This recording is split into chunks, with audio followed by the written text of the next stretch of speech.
These are the best celebrity impressions of Jack Nicholson. Oh. Jack, thank God they've been assaulting me with horrible Nicholson impressions. Excuse me, Mr. Nicholson, how you doing?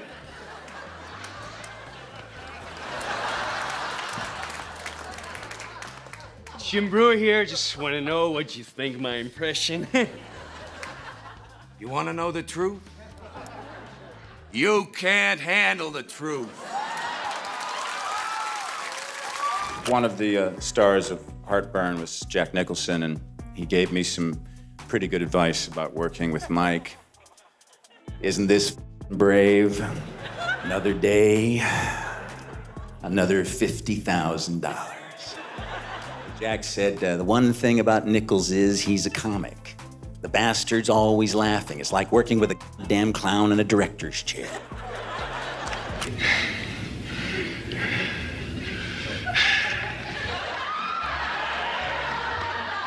Wait till they get a load of me. They say imitation is the highest form of praise. Judging by Jack's face, he fully agrees. I can't believe I ate the whole thing. When one reaches a certain level of fame, it's only natural that other stars start impersonating you. In Jack's case, one of them happened to be the late Robin Williams. I know Nicholson, you could think of him. Yeah, he could do Nicholson. great. He'd be a great Hamlet, just like neither a borrower nor a lender be. And the t-shirts keep for thine self.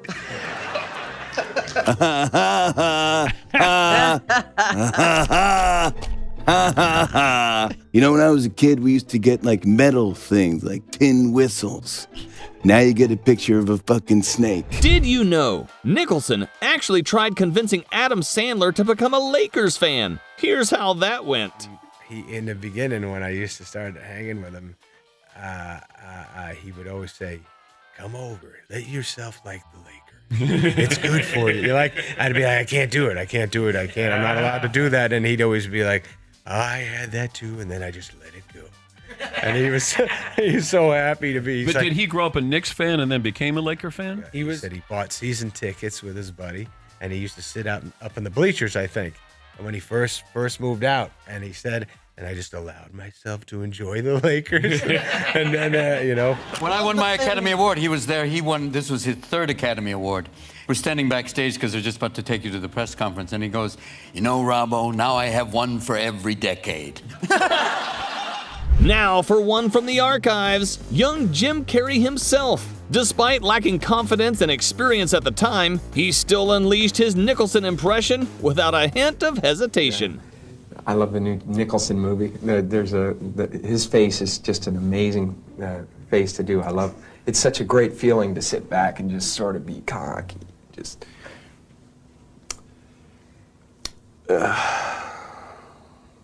A lot of people ask me, "Hey, you want to come and see the new Nicholson movie?" I said, "I'd rather stick needles in my eyes."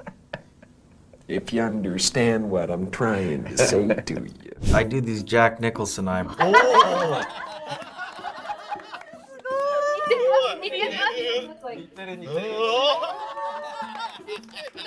And he turned around and he goes, out of nowhere, he goes, "You know, I never would've made it this far in my career if I wasn't a great fucking writer."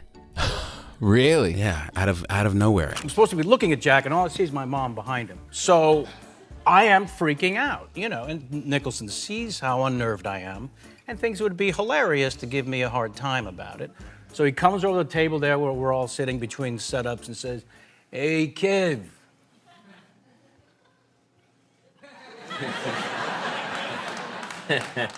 "How's it hanging? Listen, I was wondering if you could do me a favor." "Yes." "I was hoping you might be able to get your mom off my ass." "Huh?" When invited into Jerry Seinfeld's show Comedians in Cars Getting Coffee, Jimmy Fallon took the opportunity to tell a hilarious story in pure Jack Nicholson fashion. Jack Nicholson's the coolest guy. Again, one of those guys where his voice is his voice. It's like, you're you, he's Jack Nicholson. He's Jack Nicholson. So he looks at me. He's got a sunglasses, and he goes, "Did you get the prize yet?" And I go, "I swear to God." I open up the prize. It's a sticker. It's a picture of a snake.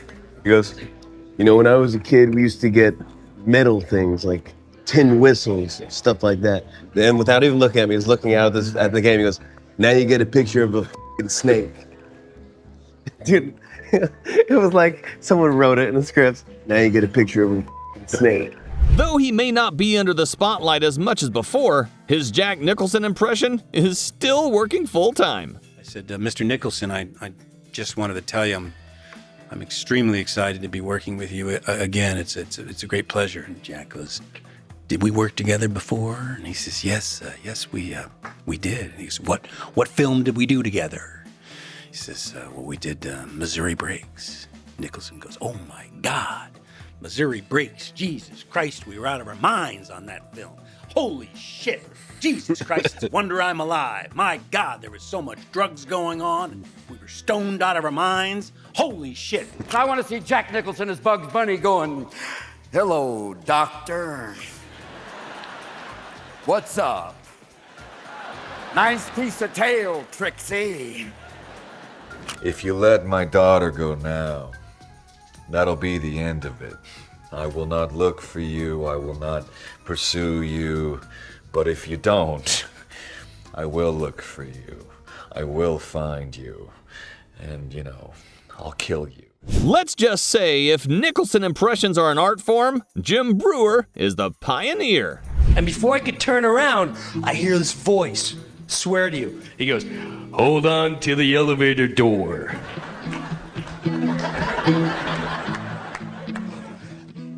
All I see is the outline of Nicholson. He's got sunglasses on. It's 2 a.m.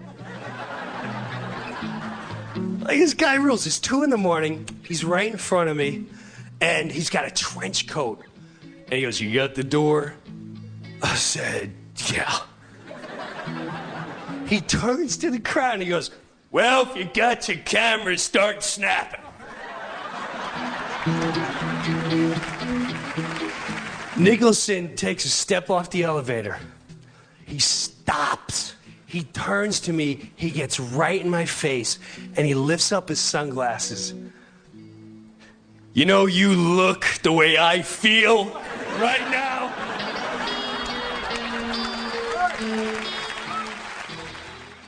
Jack Nicholson.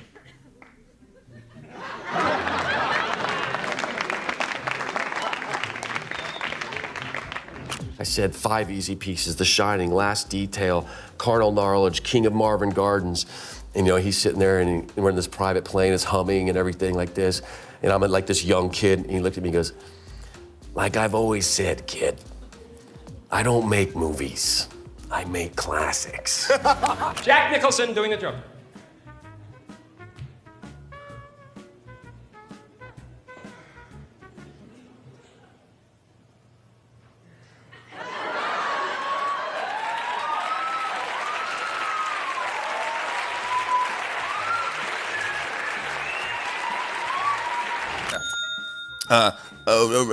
Raise the ball, put the ball in the basket, Chief. Oh, it's Jack Nicholson. He had no problem walking right up to Jack. "Hey, Jack, how you going? You want to get a beer after work?" And I was just howling, in Jack's reaction. "That sounds great, Keith. What time do you suppose that ought to be?" And he just made it so easy that I thought, why can't I talk to this guy? And I hear somebody mumbling behind me, and I turn back, and it's Jack. And he's like 3 feet away. "It's surreal. It's just surreal. The whole damn thing is surreal." And again, I'm not going to engage. Just let him have his moment. Yeah. He gets to his trailer, he puts his hand on the door, and he stops, and he turns to me, and he says, "You want to know surreal?" He says, "I'm doing this picture, Chinatown, and I'm rehearsing this scene with John Huston. While we're rehearsing this scene, I see over his shoulder, about 50 yards away, his daughter, Angelica, walking towards the set to visit. And I had just started banging her about 3 weeks before." Oh, my God. And I realized I hadn't told the old man yet. And I'm thinking all these things as we're rehearsing the scene, and I come out of those thoughts, and get back into the rehearsal at the exact moment that his character says to mine, Mr. Giddish, are you sleeping with my daughter? Now that's surreal. And he turns on a dime and he walks into his trailer, and I'm standing in a parking lot saying out loud, did anybody else see that? Did you know in the 1980s, Williams was briefly considered for the role of the Joker in Batman before the studio ultimately maneuvered to cast Nicholson? The two shared a warm, decades-long friendship underscored by mutual admiration and a few unforgettable on-stage moments. You'll never have a sex scandal with Jack because he has fucked everyone. I had Angelina Jolie, and afterwards she adopted me. What? And he's done every known drug known to mankind. He'd be the only guy in the world that Keith Richards would go, I have to go home now, Jack. No, I really do. He's fucking over. Where are you running, you pussy? Get back here. If you've ever watched A Few Good Men, you may have noticed Tom Cruise's impression of Nicholson during this scene. And now you think you can get him to just say it? I think he wants to say it. I think he's pissed off that he's got to hide from us. I think he wants to say that he made a command decision and that's the end of it. He eats breakfast 300 yards away from 4,000 Cubans that are trained to kill him.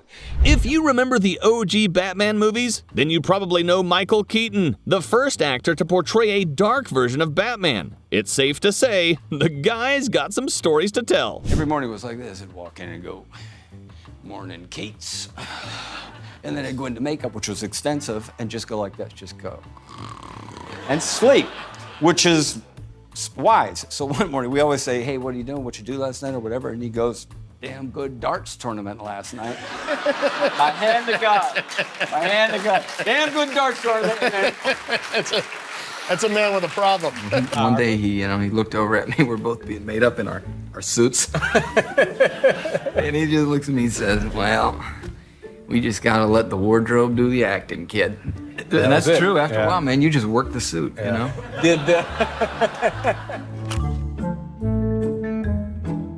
She's not only writing a check, she's balancing her checkbook in lines. Now there's like a blue light special on tension in the line. I try to lighten things up a little bit by giving her a little Nicholson.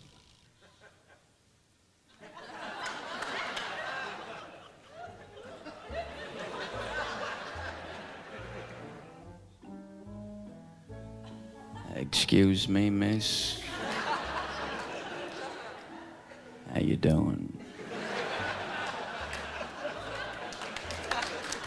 Listen, some of us folks in line happened to notice that you were tending to a little bit of paperwork this morning. Well, fact of the matter is, some of the fellas have asked me to inquire as to how long you think this might actually take. I mean, after all, I realize someone with your intellectual capacity that, well, subtraction can be a real bitch. I want to pick up the pace a little bit here. One of the first ones that I remember collecting was Jack Nicholson, because he was such an attractive and unusual character, especially in the 70s when he kind of arrived on the scene like a bolt of lightning. You know, he wasn't like other actors that looked like they were trying to be polite or trying to be the best versions of themselves. He was perfectly fine being an asshole. Jeannie, I need help. All right, Sparky, here's the deal. If you want to court the little lady, you gotta be a straight shooter. Do you got it? What?